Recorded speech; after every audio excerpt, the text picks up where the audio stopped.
现实版庖丁解玉，玉媚刀锋游走，如灵蛇，3秒去骨，5秒成片。这手法比电影里的名场面还震撼。呀，哦，这是你的啊，这条啊，对，我在搞了。哦，等一下啊，切片的哦。是啊，要切片的。回去搞酸菜鱼吃。酸菜鱼可以啊，这个。是啊。我这种没有小事的。这个鱼搞酸菜鱼就好吃了。可以的。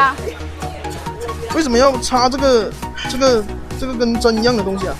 这个啊，插进去它鱼就没那么软绵绵嘛，就比较好刷一点了，是吧？固定是吧？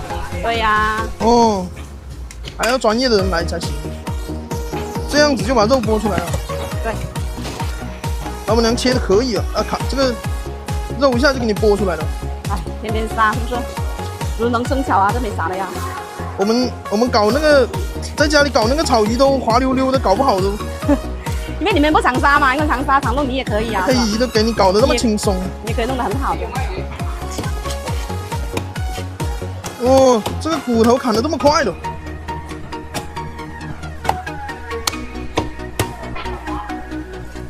我一天杀300-400斤都是这样子杀的。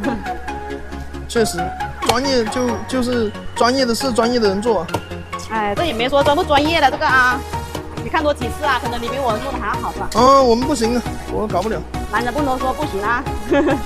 我是说鲨鱼不行啊哈。